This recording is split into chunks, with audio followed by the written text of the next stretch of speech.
하나님 말씀 보겠습니다. 마가복음 10장 13절에서 16절입니다. 신약 10절입니다. 마가복음 10장 13절에서 16절 말씀 함께 교독하시겠습니다. 제가 13절 먼저 읽습니다. 사람들이 예수께서 만져주심을 바라고 어린 아이들을 데리고 오매 제자들이 꾸짖거늘 예수께서 보시고 노하시거든요. 어린아이들에게 내게 오는 것을 명령하고 두 가지 말라. 하나님의 나라가 이런 자에게 내가 진실로 너희에게 이르노니 누구든지 하나님의 나라를 어린아이와 같이 받들지 않는 자는 결단코 그곳에 들어가지 못하리라 하시고 그 어린아이를 안고 그를 위해 안수하시고 축복하십니다. 아멘. 우리 전도자로 인사하시죠. 반갑습니다. 한 주 평안하셨습니다. 이제 연휴가 너무 길어 있어서 특히 이제 어버이날도 같이 껴있죠. 그러다 보니까 좀 그래 된 것 같습니다.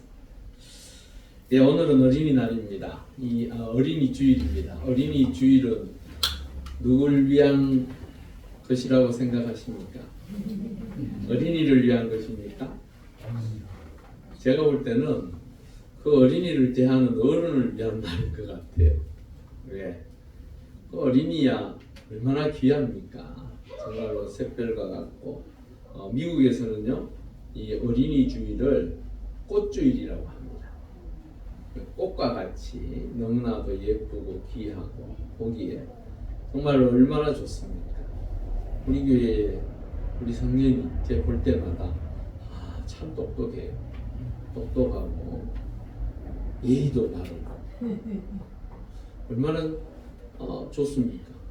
그런데 때로는 명확해요. 자기 나름의 머리를 굴리면서 말하고 생각하는 게 너무 이뻐요. 아이들의 그 영악함이라는 것은 사실은 어른이 볼 때는 얼마나 이쁩니까? 자기 따라 머리를 굴리고 생각해서 말하고 행동하는데 그것을 어른들은 보면 눈에 들어옵니까? 안 들어옵니까? 다 들어옵니다. 들어오기에 그렇기에 이쁜 것 같아요. 제가 사진을 하나 보여드리겠습니다. 이 아이는 2024년 10월 29일에 태어난 윤솔 군입니다. 보고만 있어도 좀 답답하죠? 너무너무 안타깝습니다. 생후 27일이 지난 날 갑자기 뇌출혈이 왔습니다. 아이들이 뇌출혈이 올 이유가 잘 없는데 여하튼 뇌출혈이 왔습니다. 그리고 의사들이 하는 얘기가 1, 2주 안에 사망할 것이다. 거의 뇌사 판정을 받았습니다. 3일째 병원에 입원해서 3일째 되던 날 부모님한테 면회를 허락해서 그 면회를 통하여 아이를 사진 찍은 게 이거예요. 거의 뭐 의사 말로는 나중에 얘기되어진 게 바로 이게 임종 면회랍니다. 임종 면회. 부모님 입장에서는 이렇게 꽂아놓고 있는 이 아이를 볼 때 얼마나 억장이 무너지죠. 3년 동안 그렇게도 기다렸던 아이였는데 입원해서 3일 만에 이제 의사들은 현대의학으로는 할 수 없다. 이제 더 이상 어떻게 할 수 있는 방법이 없다라고 판정을 내렸습니다. 의사가 이렇게 얘기합니다. 성인 같았으면 구급차를 타고 오는 동안에 이미 죽었을 것이라고. 그런데 이 아이가 아이이기 때문에 그나마 살 수 있었다라고 이야기를 하더라고요. 엄마가 얼마나 많이 울었겠어요. 예수 믿는 가정에서 태어났습니다. 아버지가 윤석현 씨고 엄마가 안지은 씨예요. 인스타를 통해서 이 아이를, 병상에 있는 이 아이를 통해서 기도 요청을 했습니다. 사람들에게. 그리고 시간이 지나면 나을 줄 알았는데 여전히 일주일이 지나도 별 크게 반응이 없더라는 거예요. 그럴 때 이제 내려놓아야 한다라는 생각을 갖게 되더라는 거예요. 그 교회의 사모님이 그렇게 얘기를 했대요.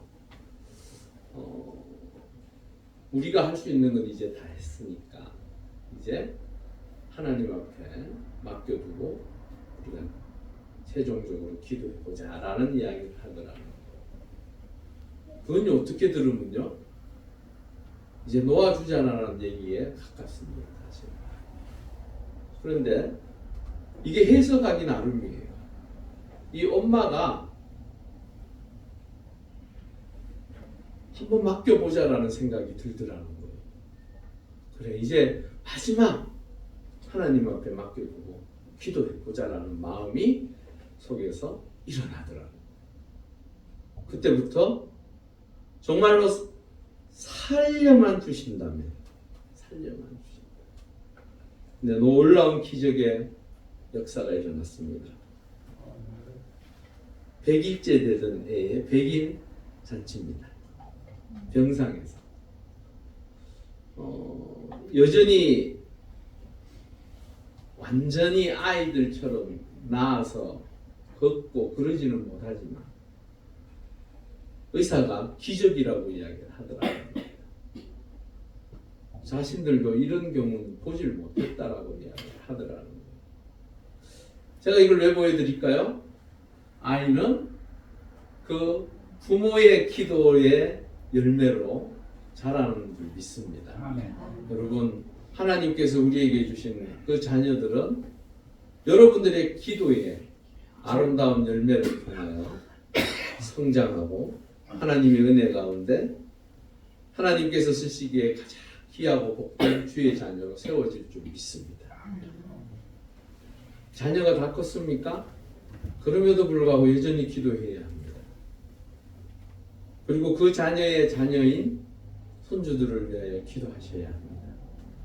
어린이날을 통하여 주님께서 우리에게 말씀하신 그 말씀을 되새겨보면서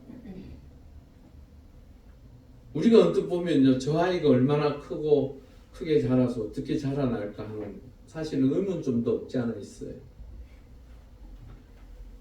그렇지만 하나님 앞에 맡겨진 아이, 하나님의 은혜로 말미암아 살아났다면 어쩌면 이 세상에서 누구도 감당할 수 없는 그 역할을 또한 감당할 수 있으리라 믿습니다. 어쩌면 누구도 그 아픔을 겪지 아니한 사람들의 그 아픔을 모를 때에 이 아이가 성장해서 이 아이가 그들의 아픔을 돌봐주고 그 아픔을 함께 할 수 있는 사람이 될지 누가 알겠습니까? 우리의 주변에 여전히 고통스러워하고 힘들어하고 어려워하는 이웃들을 돌보며 그 이웃들을 위하여 일하는 사람들이 있습니다. 그 사람들의 이야기들을 이래 듣다 보면요, 그런 얘기를 하더라고요. 내가 그 일을 겪지 않았었다면 나는 어쩌면 이 자리에 있지 않았을 것이라고 이야기를 하더라고요. 하나님께서 이 아이를 통하여 더 크고 아름답고 위대한 일을 하실 줄 믿습니다. 아멘. 그러기에 우리는 기도합니다. 기도해서 하나님의 자녀들이 하나님의 뜻 가운데 하나님의 말씀 안에서 잘 양육되어서 그들의 인생이 이 사회에서 꼭 필요한 하나님의 도구로 쓰여지는 그것을 바라보시고 기도하셨으면 좋겠습니다. 오늘 말씀에 보니까요, 13절에 보면 사람들이 예수께서 만져주심을 바라고 어린아이를 데리고 오매 제자들이 꾸짖었다라고 표현하고 있습니다. 데리고 온 이유가 어디에 있습니까? 아이들을 왜 데리고 예수님께로 나왔을까요? 그 부모가 무슨 생각을 가지고 그 아이를 주님 앞에 데리고 나왔을까요? 마태복음 먼저 축복받기 위해서 아마 데리고 나왔을 거예요. 저도요, 신앙생활 저는 뭐 모태신앙. 근데 그 어머니가 원체 별나가지고 참으로 많은 집회를 따라다녔어요. 그럴 때마다 맨 앞에 앉혀. 이게요, 좀 뒤에 앉아있으면 좀 딴짓거리를 할 수 있었을 것 같은데, 맨 앞에 맨 그 앞자리에 앉혀놓고는 알을, 아우, 전 그러고 싶지 않아요, 사실. 꼼짝달싹도 못하고, 그냥 말도 못하고, 아우, 그거 지금 생각만 해도 뭐, 별로 안 좋아요.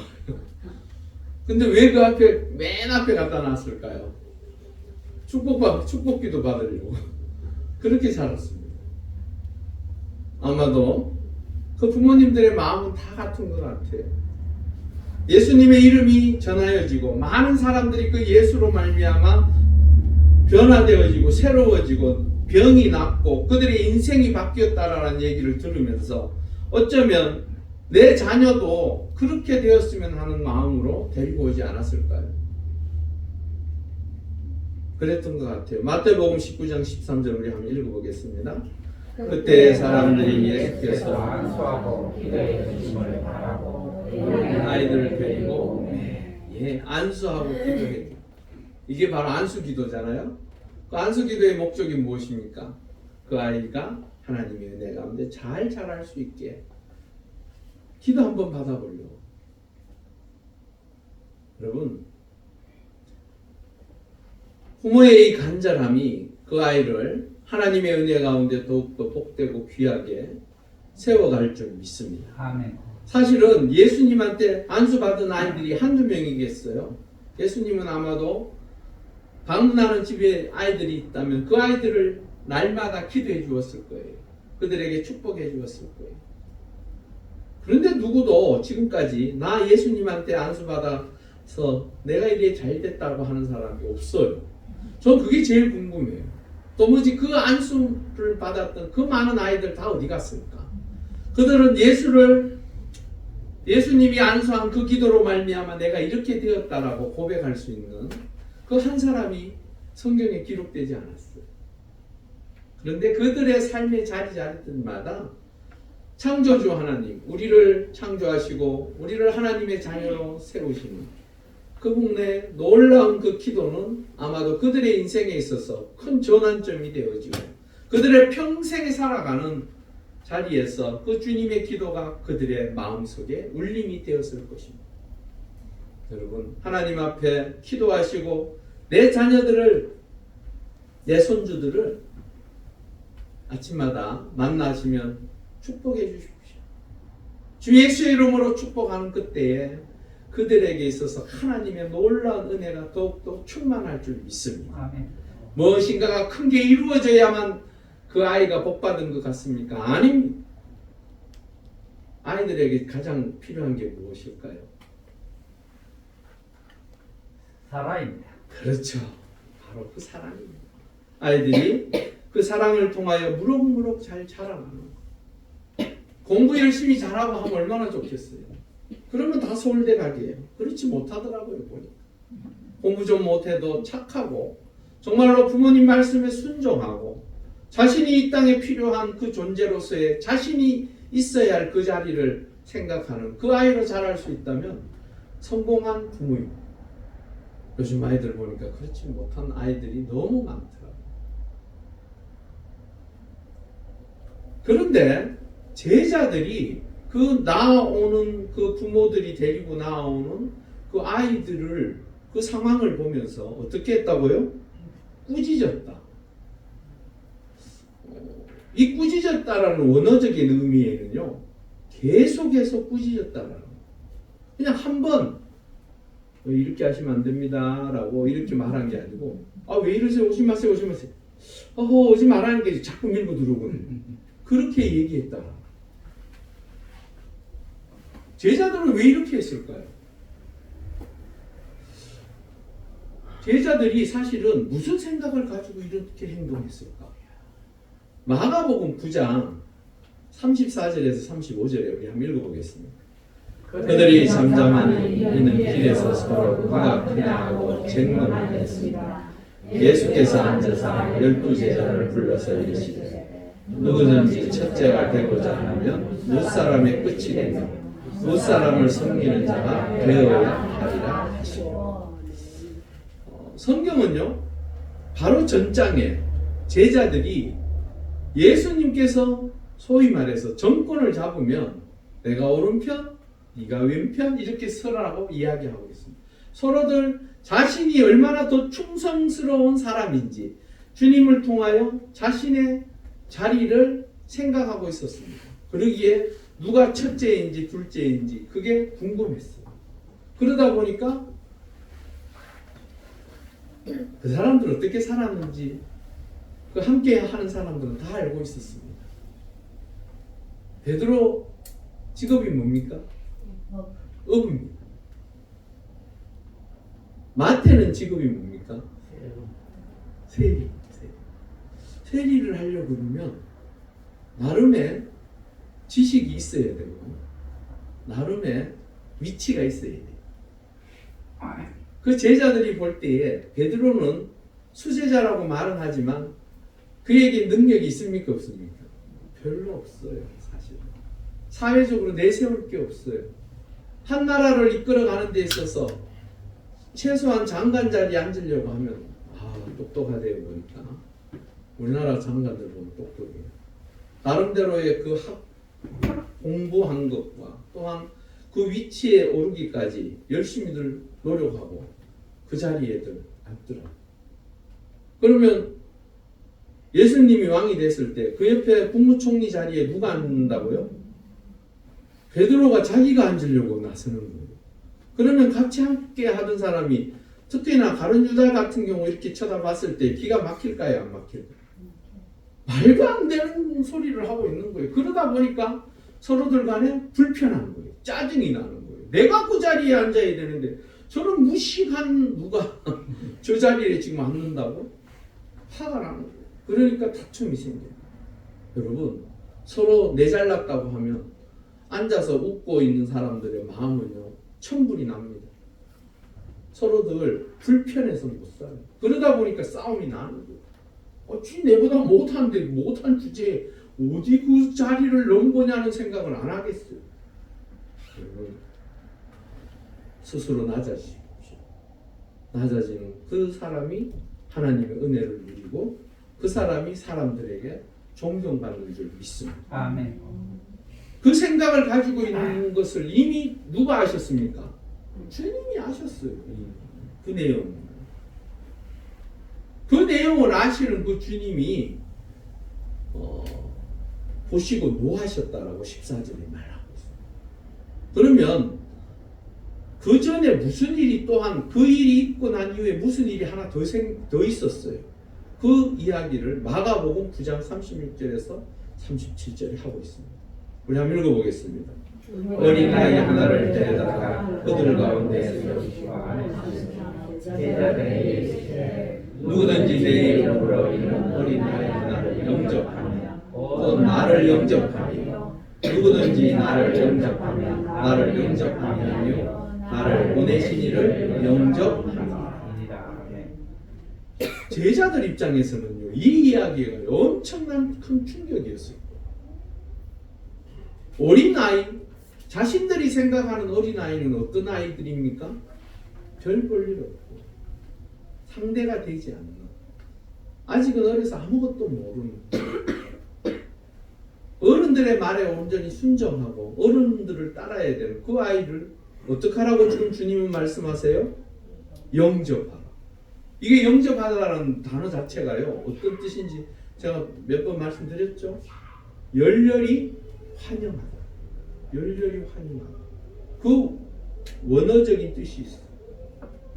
아니 자신들이 열렬히 환영하는 그 자리에 서 있어야 한다고 생각하는 입장에서 그 어린아이, 아무것도 아닌 저 아이를 위해서 내가 열렬히 환영하며 그를 영접해야 한다고? 이거 말이 안 되잖아요. 그렇지만 주님은 그렇게 하라라고 말씀하고 계십니다. 그 어린아이 하나를 데려다가. 도무지 이 어린아이는 어떤 아이를 이야기합니까? 우리 어린아이들의 14절에 15절에 그 아이들의 바로 하나님의 나라가 그들로 인하여 이루어진다고 말씀하고 있는 그 의미를 따라서 어린아이들의 특징이 도무지 뭘까? 첫 번째로 맑고 깨끗한 무엇이요? 영혼. 아이들한테 묻습니다. 이 다음에 너 뭐 될래? 하면 뭐라고 합니까? 아 요즘은요 좀 특이하다. 요즘은 뭐 연예인이 거의 뭐 일이더라고. 그리고 연예인이 왜 되려고 할까요? 이 아이들이 벌써 돈 맛을 알아버렸어요. 돈 맛을. 아 참. 연예인들 뭐 별것 아닌 것 같은데도 그들이 말하는 액수를 따져보면 기가 막혀요. 이번에 일 터진 김수현 씨 보셨죠? 광고주들한테 지금 소송 걸린 돈 520원. 그 아이들이요, 그 돈에 부모도 돈 하니까 아이들 눈에도 돈이 채운 거예요 지금. 그렇지만 그 아이들보다 조금 더 많은 어린 아이를 우리 한번 생각해 보십시오. 우리 성경이 불러다가 너희 다음에 뭐 될래? 라고 제가 물어보지는 않았어요. 아까 물어본다니까 깜빡할 뻔했어요. 설교할 때 좀 얘기하려고.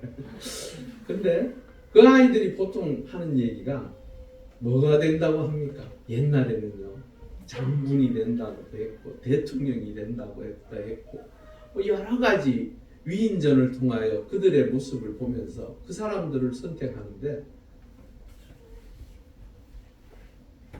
내 강도가 될게요. 나 도둑놈 될 거예요. 그런 애 없어요. 맞죠? 그 아이들 마음속에는 이 나라를 살리고 이 백성을 살리고 하나님의 은혜 가운데 요셉과 같이 모세와 같이 때로는 엘리야와 같이 그러한 하나님의 사람이 되기를 원한다라고 고백하더라고요. 왜? 그들에는 아직 때묻지 않았어요. 또한 무엇이든지 알려고 합니다. 아이들이 궁금해서 엄마 아빠를 얼마나 쫓습니까? 엄마 저거 뭐예요? 저거 왜 저래 돼요? 우리 아이들도 어릴 때 보니까 그러더라고요. 늘 궁금해서 엄마한테 별의별 걸 다 물어봐요. 여러분 하나님의 백성들이 이 땅에 살아가면서 하나님의 뜻이 어디에 있는지 그 뜻이 무엇이 있는지 물어보셔야 합니다. 그 물어보시는 게 뭐예요? 기도입니다. 여러분들의 삶의 자리에 내가 이 삶의 주인이 아님을 정말로 인정하신다면 그 하나님 앞에 물어보실 수 있기를 바랍니다. 그런 자를 하나님께서 기뻐하십니다. 또 무엇이 있습니까? 무엇이든지 잘 따라합니다. 무엇이든지. 제 아는 집사님이 계신데 그분의 따님이 아들 둘을 낳았어요. 그래서 막내를 친정아버지한테 맡겼어요. 생활을 잘했어요. 아이도 아주 똑똑하게 잘 자랐어요. 그런데 입이 걸어요. 할아버지가 늘 입에 달고 살아요. 욕을 달고 살아요. 그래서 그런지 친구들하고 조금만 얘기하다 보면 여기 한 보따리가 나와요. 할아버지가 그 손자한테 가르쳤을까요? 아니에요. 할아버지가요 공무원 출신인데 이 따지는 걸 좋아해요. 그래서 그 주변에 뭔가가 일어나면 잘 따져요. 그런데 따지다가 자기 마음에 안 들면 그때부터는 10원짜리 100원짜리 뭐 별의별 게 다 나오고 계속 다 나오더라고요.